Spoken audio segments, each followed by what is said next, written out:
Hello, I'm Dr. David Gordon, Mayor of the City of Burbank. Welcome to the Mayor's Show.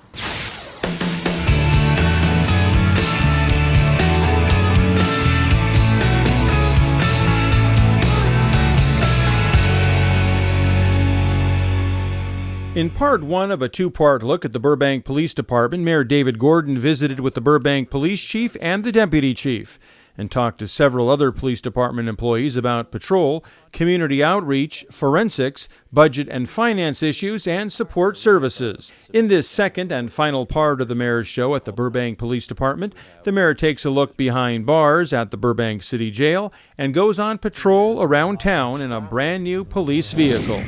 We're going to take a look at some of the vehicles used by the Burbank Police Department, find out how they do the job out in the field. And today, I'm joined with Sergeant Mark Stoll. Mark, thanks for joining us. Nice to meet you today, Mayor.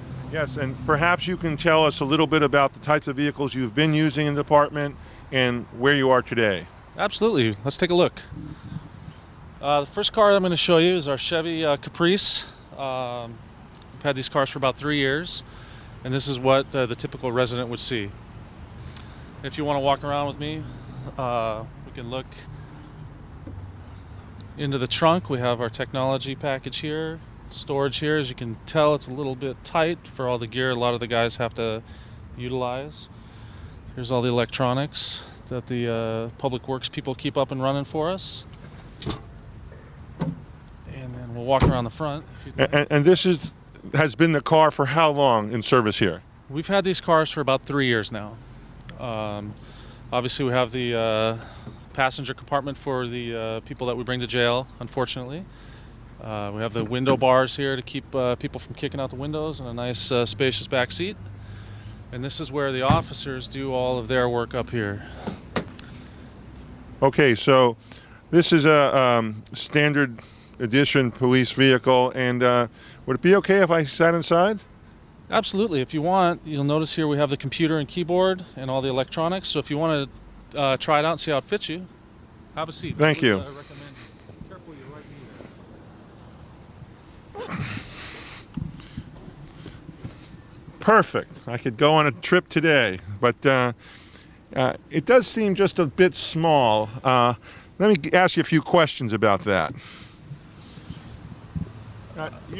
You're not the smallest officer on the department. Can you tell us how this works for someone of your size? For large people like yourself and I, it's a little bit compact. 12 hours in one of these, it gets to be a little bit old.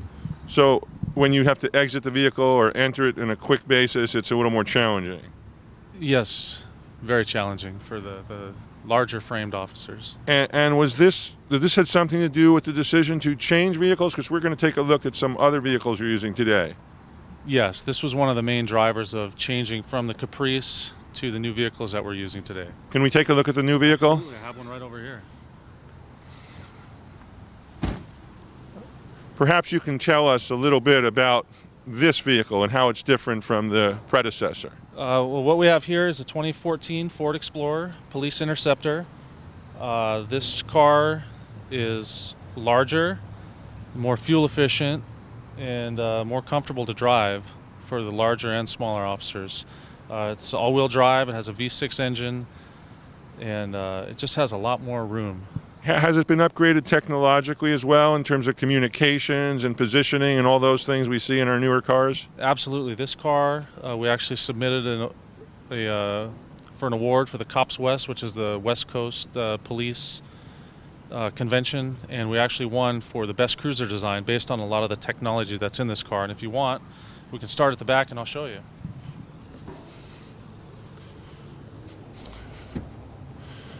Now, all the technology that you saw in the trunk of that car has all been placed underneath the rear lift gate of the new car. So what you have is the radio, you have the HP mini computer with the wireless router, the lighting controls, all the switching. Everything is nice and clean, and it's easy for the IT guys to get in here and fix things when it breaks. That's great. Now, it looks like this is not an off-the-assembly line job, so these, I guess, have all been customized for the specific needs of the department? This is all custom designed by IT and installed by the outfitter that the city has hired. Some really impressive technology. Joining me now to explain a little bit about it is Jason Miller from Burbank's Information Technology Department. Jason, can you tell us a little bit about what we've seen in the back of this new patrol vehicle? Yeah, so we spent probably the last 6 months of the year trying to really develop a solution for the new vehicles that would afford the officers as much room in the front of the vehicle as possible. As you probably saw in the older vehicle, a lot of our technology is in the front of the vehicle where the officer has to deal with it on every moment's basis. In this vehicle, a lot of the computer technology resides in the back of the vehicle, where we have the computer in the back computer bay, hidden under a tray, so the officers doesn't have to deal with it in their day-to-day work business. So some of the things that are in here is we have a standard desktop computer. It's a little bit smaller than most desktop computers, as you can see. It's the one in the very back left corner. It is been designed by HP. We looked at a lot of different devices, Lenovo, HP, Dell, Panasonic, a lot of different vendors to really come up with the right solution to fit our need.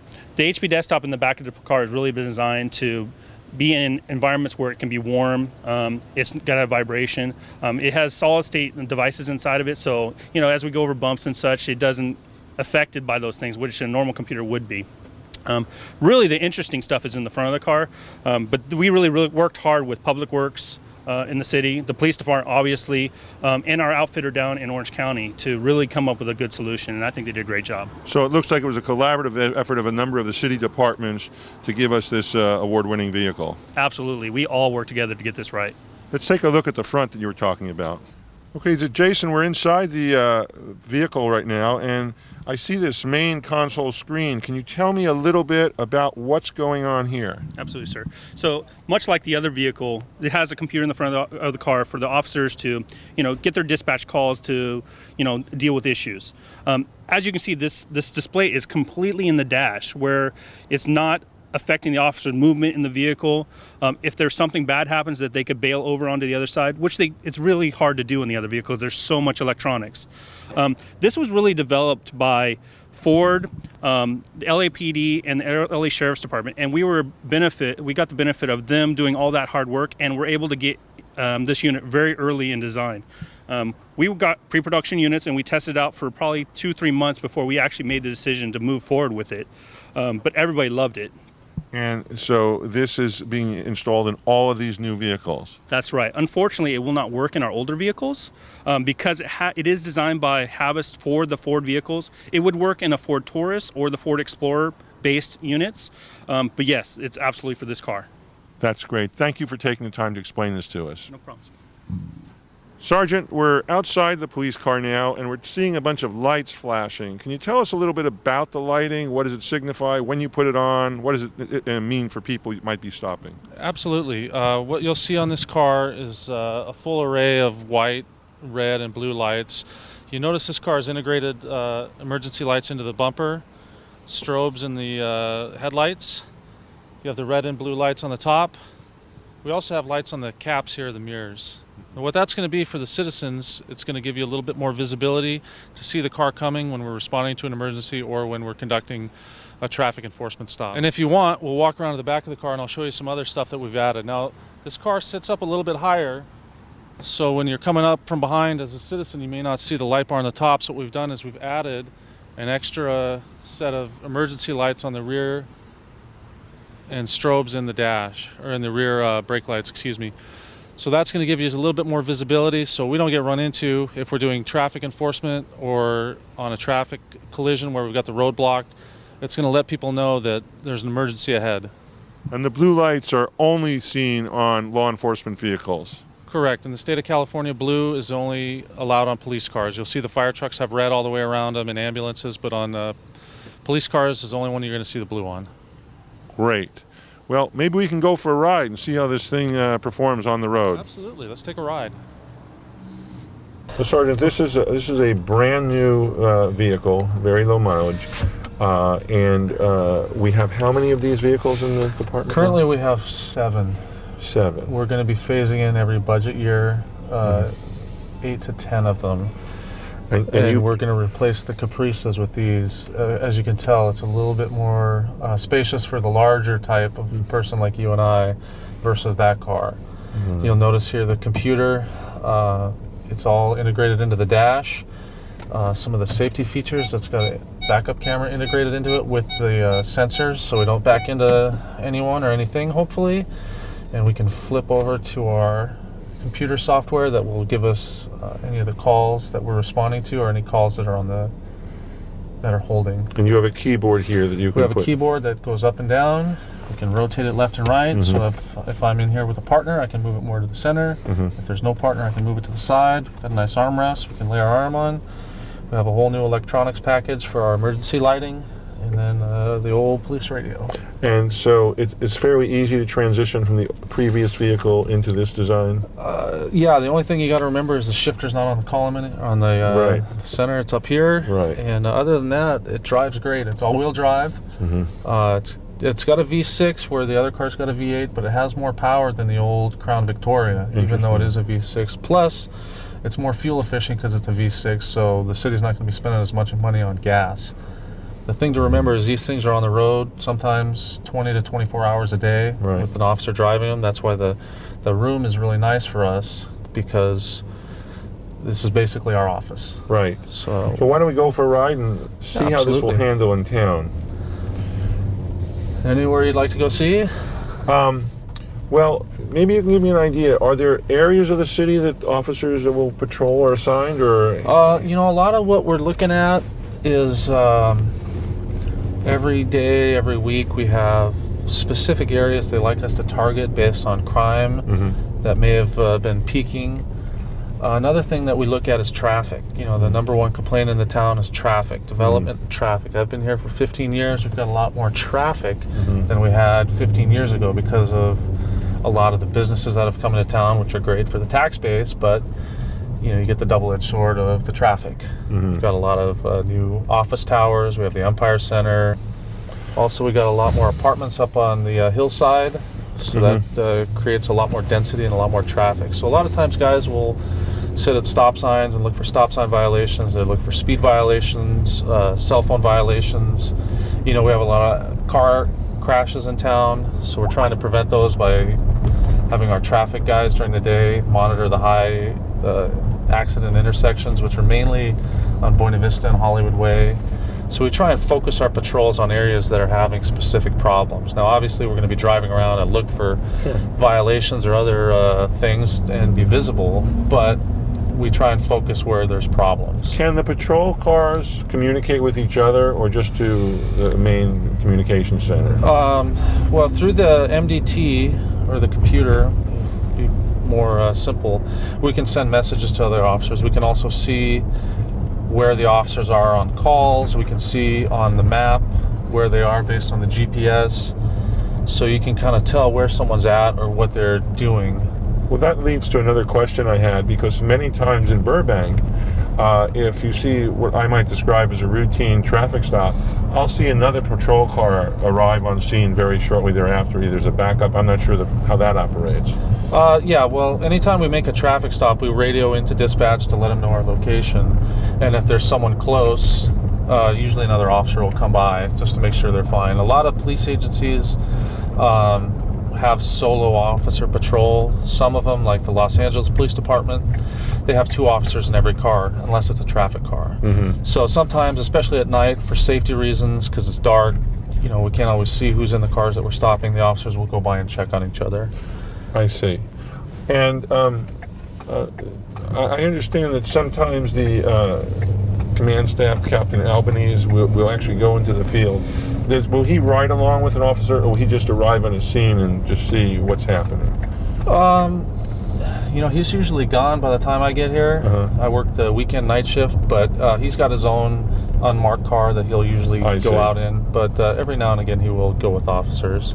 I see. But he does monitor the calls, and he's very proactive as a patrol captain, which is nice to have. Now, are the folks that are out in these patrol cars, is that a separate division of the department? That is what's called the patrol division. You'll have patrol, which is the men and women you see driving the police cars around, going to calls when people call the police department. They'll come and take reports, take traffic collision investigation reports. They'll be the ones that are writing tickets. And then you'll see the officers on the motorcycles, which is our traffic bureau. They're separate, but they're still under the patrol captain. Right. But essentially their job is to reduce traffic collisions by means of enforcement, education, assisting the traffic engineer with redesigning intersections, maybe striping roadways, changing the traffic light timing.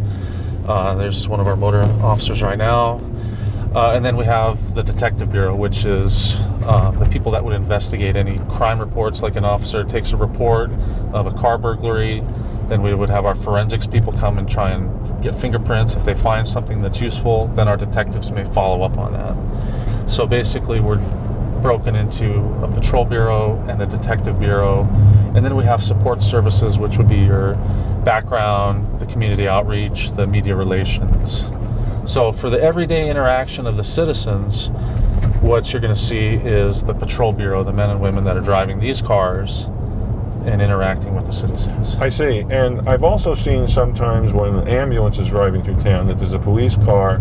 I believe I've seen them following. Or do they follow? Do they lead? When do police cars get involved with an emergency call from a fire department or ambulance? If we go to a call and there's some type of a medical situation where we need to go to the hospital to follow up on, whether it be a car collision where someone's been seriously injured, or maybe they were DUI and we need to stay with them, or if there's another type of medical emergency, maybe someone's overdosed on drugs or an unknown medical problem, the police car will follow the ambulance to the hospital. That way they can make sure to stay with that person. There's no break in I see. Whatever investigation may be happening. Now, you mentioned that the vehicles are often running for long periods of time. Do the police department have its own fueling facility? We are able to get fuel at city yards through Public Works, and then we can also get fuel at two of the fire stations, Fire Station 13 on Thornton, and then Fire Station 12 on Hollywood Way. We can get fuel in the middle of the night, but it's all fuel that's purchased through the city's Public Works fuel budget. I see. And now, are you able in the vehicle to monitor activities going on, for example, from other departments, emergencies, highway patrol, perhaps on the freeways going through Burbank? Are you able to, how does that work? Does it go through dispatch? Something like that would go through the dispatch. We are able through the radio to monitor the frequency of Glendale or LAPD, North Hollywood Division and Foothill border us. So if we have to, we can switch over to talk to them, right, or we can talk to fire on these radios as well.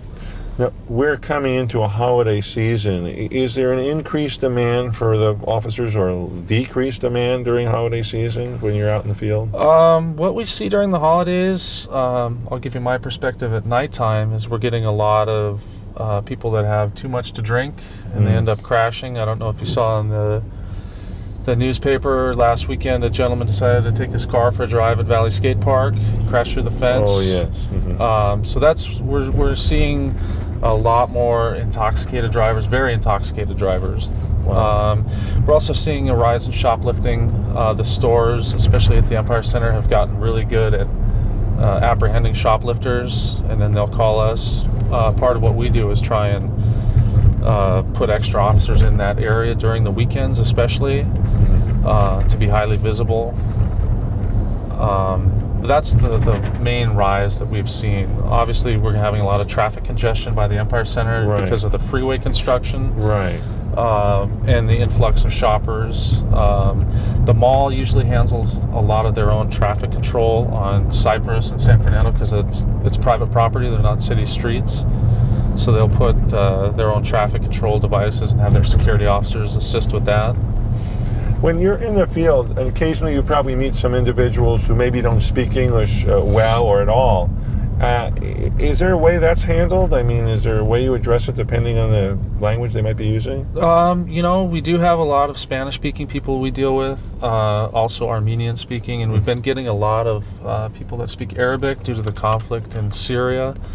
So what we'll do is, if we have an officer in the field that has those language skills, we'll call them over.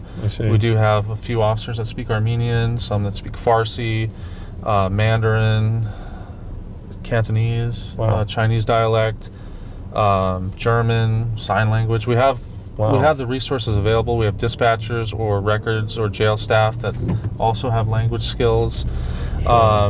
On occasion, I've had to call Glendale PD to ask for assistance if we don't have anyone. Sometimes it'll be, Russian or even some Korean. We have Korean-speaking officers. So we try and use the resources we have. Right. Otherwise, if all that fails, we can use what's called the AT&T language line. Oh, I see. We try not to because it does cost us money. Right. But, we don't want to keep the citizens from being able to communicate with us. Right. If they need something or if they've been arrested, we want to give them all the due Right. process and the rights that they're afforded. Oh, that's good. Now we hear sometimes there are, we know there are disasters or something. There's earthquakes. We haven't had a lot lately, but there could be heavy rain, so we hear in the forecast. Is there a special mode that the police department goes into out in the field? You have special gear, special procedures for either inclement weather or sort of a natural disaster that might occur?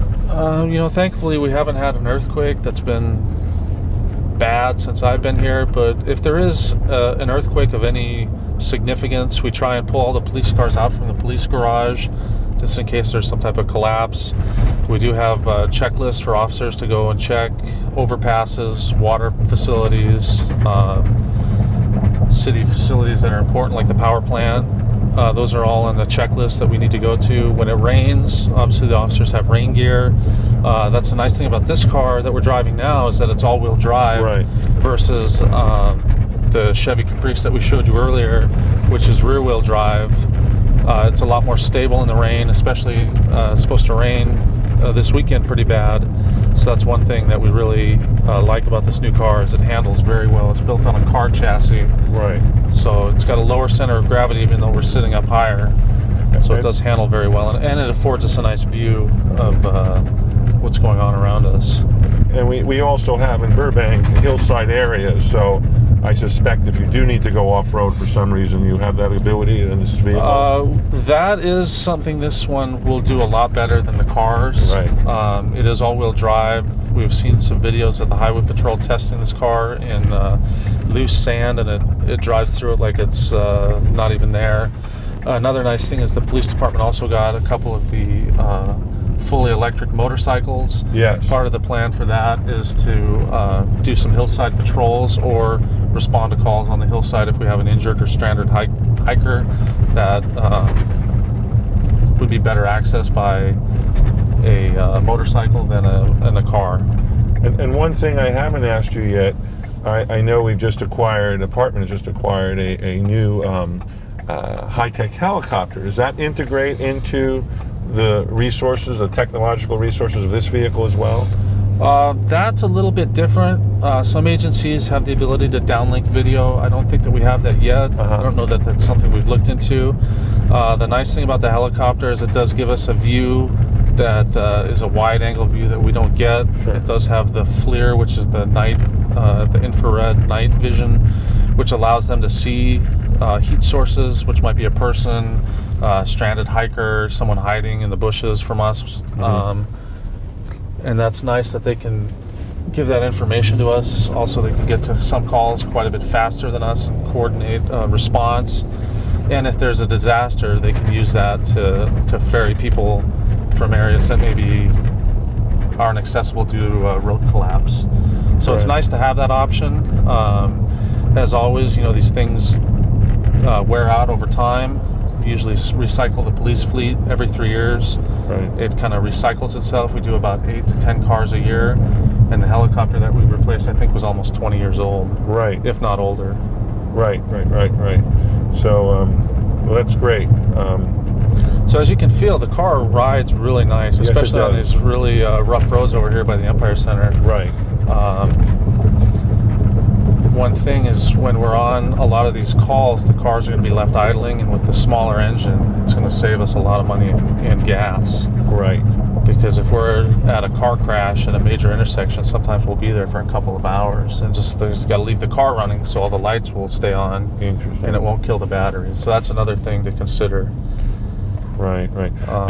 These are serviced in our Public Works Department periodically? Is that Yeah, how they that's- get regular maintenance from the Public Works. They're on a scheduled maintenance for oil change and regular inspections, and then if there's any problems that the officers are experiencing, they can put a tag on the board where all the keys are for either IT or Public Works to check out.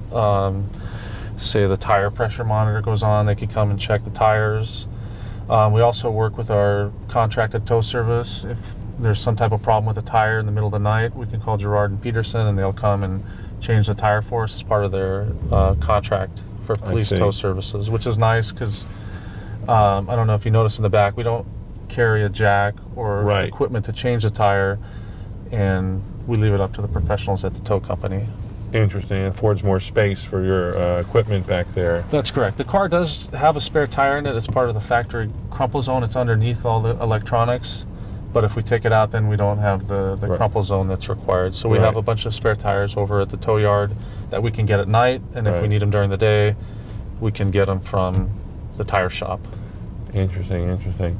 So, I guess the department, the officers are happy with the new vehicle. You getting comments from the community when they see it? It's a little different than the traditional. You know what? It's amazing to see cars will drive, they'll come up on you real fast, and then they get alongside you and they realize, uh-oh, it's the police, and then they slow down. We had one earlier when we just left the station.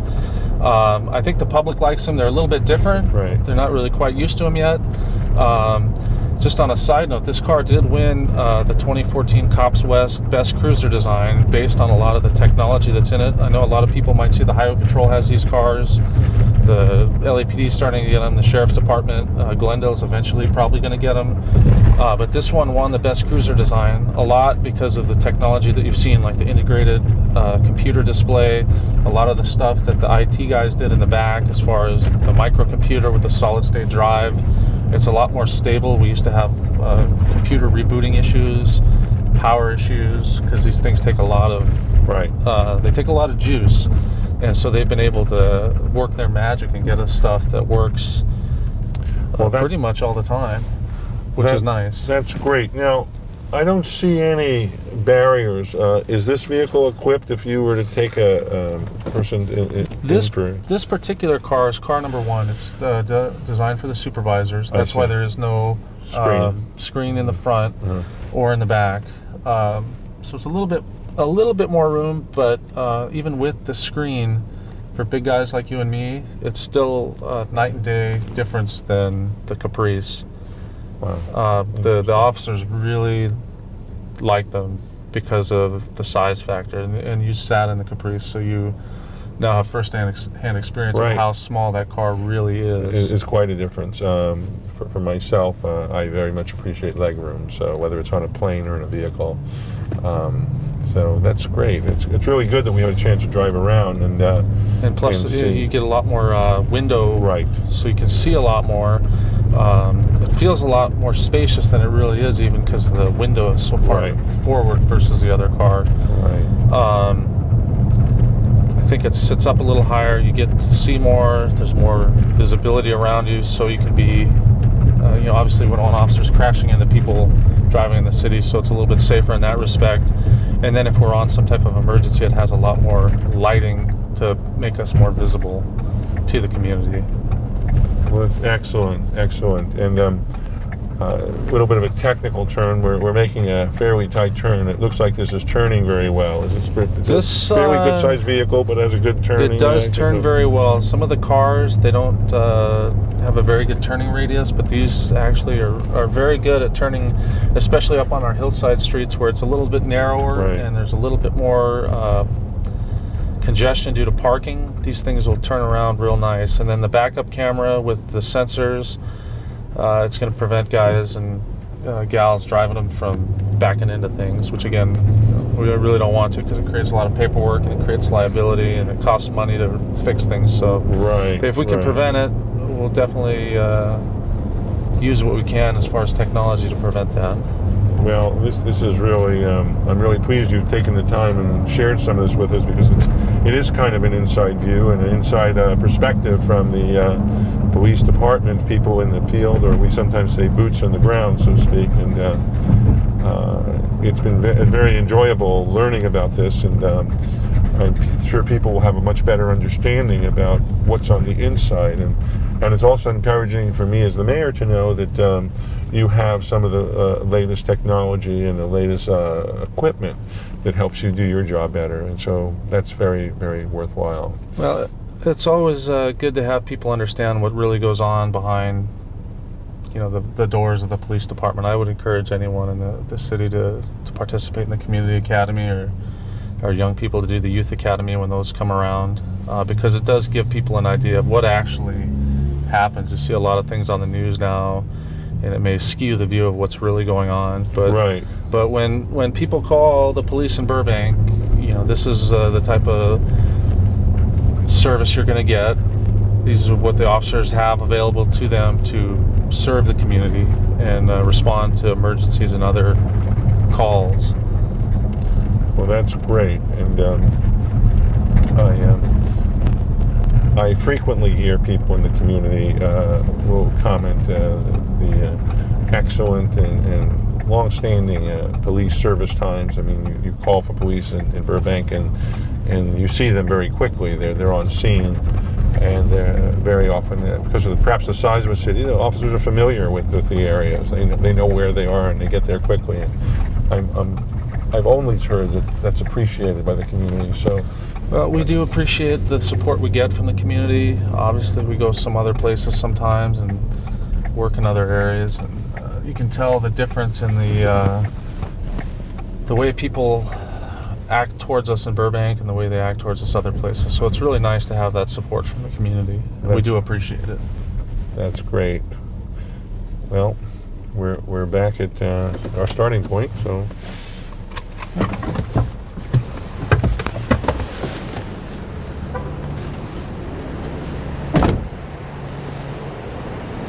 Well, Sergeant, I want to thank you very much for taking the time. Absolutely, Mayor. Giving us a ride through the city in the new vehicle.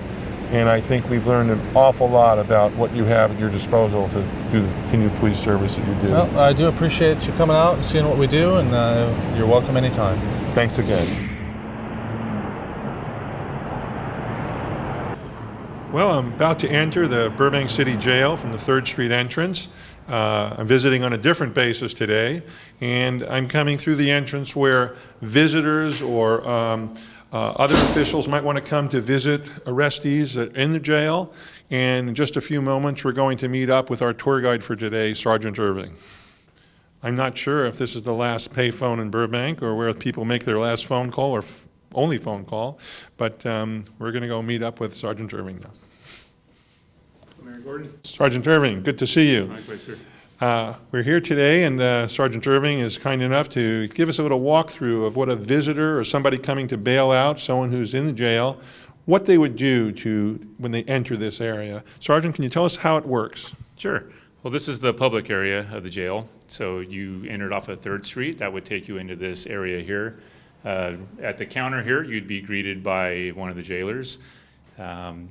He's going to ask what it is you'd like to do here. We'll get bail agents, so they're inquiring about bailing people out, attorneys that want to see their clients, or visitors. In the case of the visitor, we would have you fill out some paperwork, and then we'd direct you here to the visiting room. So if you're ready, I'll take you around that way. That'll be great. And the visitor would have a seat on this side, pick up one of the telephone receivers, and we'd bring the inmate from the other side and sit them on the other side of the window here. So all the communication is done through the phone, and there's no ability for there to be any physical contact. Is there a time limit on those conversations and visits? They're generally limited to 15 minutes. We make some exceptions once in a while. And that is for visiting family members, different for an attorney visit. And are children allowed to visit as well in this way? Yes, as long as they're with an adult. And normally, what are the visiting hours? Is it 7 days a week, or? 7 days a week, the hours are 2 to 3:30. We'll go down the hallway and we'll look at one of the jail cells. Sergeant, why don't you tell us about this room we're entering right now? Well, this room is the secure side of the facility, so no one from the public is going to come into this area. This is for employees and for people that are in custody here. And what type of jail is the Burbank Jail? We are a Type 1 facility, which means that we can house people up to 96 hours, excluding weekends and holidays. So basically, we have people here for a short term, waiting their court appearance or waiting to bail out or get transferred to another facility. And when the arrestees first arrive, how do you decide where to place them in the jail? Well, we classify inmates that are in the jail, and we do that. We separate people by sex, by crime classification, so misdemeanors are separated from people with felony cases. We also separate by sexuality, and could be a variety of things. People with disabilities are going to be separated and that sort of thing. We're trying to keep everybody safe, keep the staff safe, keep them safe from one another, so we segregate for those reasons. And is there any sort of assessment of, you mentioned disabilities, but medical needs, certain medicines they might need, something of that order? Yeah, during the booking process, they're going to be asked a number of questions, and it's going to cover medical history, current medical problems, mental issues, a variety of things. And that's what we're looking for, is to make sure they're classified properly. Well, that's great. Maybe we can go take a look and see a little bit more. Sure. Okay, Sergeant, let's look at cell number 7. So, Sergeant, we're inside cell number 7. Can you describe what's here and a little bit about it? Sure. This is a typical two-person cell. As you can see, there are 2 bunk beds here.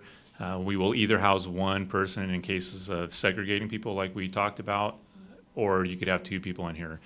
It has basically everything they need. They're going to be provided with a bedroll, so a sheet and a blanket, a towel for showering. There's a shower and a toilet in this cell, as well as a phone that you can see here on the wall. And that's just not unlimited. That's like a collect type of phone, collect call. That's correct. It's for making outside collect calls. Thank you. Why don't we take a look at the rest of the facility? Okay, Sergeant, we're now going to dorm 5. I guess that's a little different than the other cell we were in. A little different. This will house a group of people as opposed to 1 or 2. And it looks like there are seats for what, 8 people? So this dorm houses 8 people, all in bunk beds, similar to the 2-person cell, more bunks though. So they'll eat their meals here at the table together, or sometimes on the bunk. So 8 bunks, but then 1 toilet, 1 shower, just like the other cell. I see. And do they have the opportunity to go outside the cell at any time during their stay? And do they get to have some exercise area, or they're not here long enough for that to kick in? Generally, they're staying here the whole time that they're here, unless there's some reason to change something out, like their clothing, which happens occasionally. Mostly they're going to stay in here. They're generally not here that long, so we don't have recreation facilities. And this is what might be called a secure area, so they're not outside this room when they're staying at the jail. They're only in this room, unless they're being transported somewhere. That's right. Okay, Sergeant, so maybe you can tell us a little bit about this area we're walking through right now. So on this side of the facility is where inmates are brought in to be booked and processed. We have some special cells, detox cells for people that are intoxicated, a couple of holding cells. That's generally after they've been initially processed and they're waiting to be booked, fingerprinted, and photographed. So we'll keep them in the holding cell until we do that. They'll be housed after being processed. I see. And now, you need to be aware of what's going on at all times, so is there a central area in the jail to have people watching what's happening at all times? There is. That's the jail control room, which is right behind us. We're in the control room now, and Sergeant, perhaps you can tell us a little bit about what's going on in this area. So this is where the jail staff will work. From here, they have a panoramic view of all the cells in the dorms that we just walked through, so they're able to monitor what's going on in all the cells at any time. From here, they're controlling opening all the sally port doors, all the cell doors. There's monitors because there's a video system here to help monitor the jail. Answering the phones, calls from the public, calls from within our department, all come into here. And this area allows the folks working here to open any doors, close any doors, secure any areas, and, of course, contact if there's any assistance that's needed. That's right. All that can be done from here. And then additionally, we keep firefighting equipment in here in the off chance that there were a fire. We have fire extinguishers. We have breathing apparatus for the employees. And that's something we train regularly as far as the emergency planning here. And again, our goal here is to keep everybody safe while they're in our custody. Excellent. You know, I really appreciate you taking the time and giving a walkthrough. With all due respect, I hope I don't have to come back and visit you soon. But in any case, it was really worthwhile, and I've learned a lot about our jail here. Thank you, sir. Thank My you so pleasure. much. Thank you. Well, that does it for this edition of the Mayor's Show. We hope you enjoyed it. If you liked what you saw, be sure to share the link with someone you know. Until next time, this is Dr. David Gordon, Mayor of the City of Burbank. Thank you for watching.